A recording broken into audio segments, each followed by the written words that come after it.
Hey, welcome back to the Daily Dose. My name's Luke, and today we're beginning a series on what it means to be a Christian. I don't know who exactly you are watching this. Perhaps you would already be someone who would consider yourself a Christian, or perhaps you're someone who's exploring the faith.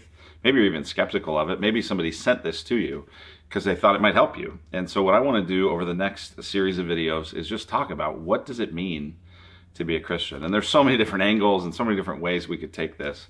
But I want to share with you 5 reasons why I think you should at least want to be a Christian, why you should want it to be true.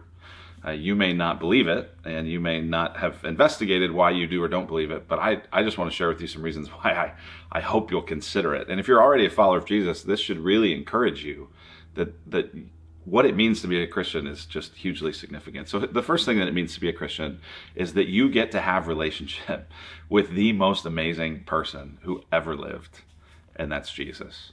Even just the word Christian means little Christ. It's someone who's following in the way of Jesus, someone who's following after Christ. And so in the next few videos, I'll talk about a lot of different things that Jesus does for us and things that Jesus accomplishes for us and things that are changed in our lives because of Jesus.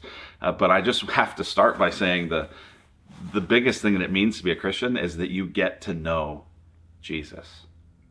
There's a verse in John chapter 7, verse 46, there's these people who were opposed to Jesus. They were kind of the powerful and the religious elite, and so they were kind of scared and nervous and threatened really by Jesus and his ministry.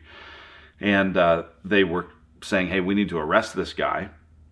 And in John chapter 7, it says these officers came to the chief priests and the Pharisees, those are religious leaders, and they said to them, why did you not bring him? Why didn't you arrest this guy? And the officers answered, no one ever spoke like this man. In other words, he was just too, we couldn't catch him. We couldn't do anything with him. And as you follow Jesus in Matthew, Mark, and Luke, and John, what you just see is that people are just marveling at him. And as I've followed Jesus now for the last 20 plus years, I just find that there is just nobody like this man. And the joy of following Jesus and getting to know him and getting to experience him. And honestly, a lot of times he's a little bit unnerving because you read him in the Gospels and he's not always predictable. Sometimes he's just exuding compassion and kindness. Other times he seems to be really firm and really bold and really direct. There's times where he does exactly what you think he might do. There's other times when he doesn't at all. There's times when he'll reach out and touch a person who never gets touched. There's other times he'll heal somebody and then just disappear into the crowd. Jesus is like nobody else. And when you follow Jesus, you get to experience this relationship with Jesus, who the Bible says is God. And so there's no reason that we should be surprised that Jesus is amazing, because Jesus is God in the flesh. And yet, when we encounter him, he does surprise us, and he surprises us with his perfection. I want to share with you this quote. This comes from John Watson, who was a follower of Jesus hundreds of years ago, and then somebody's updated and paraphrased this. But here's, I think, a good description of what it is to follow Christ and to know him. It says this: despite his high claims, Jesus is never pompous.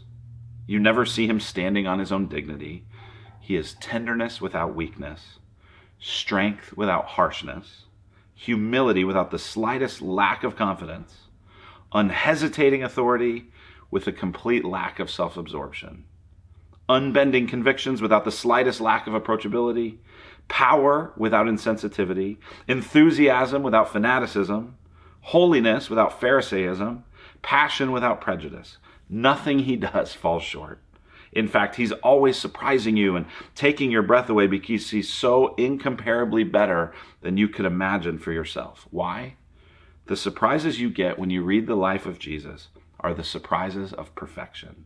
There's never a false step, never a jarring moment. This is life at the highest.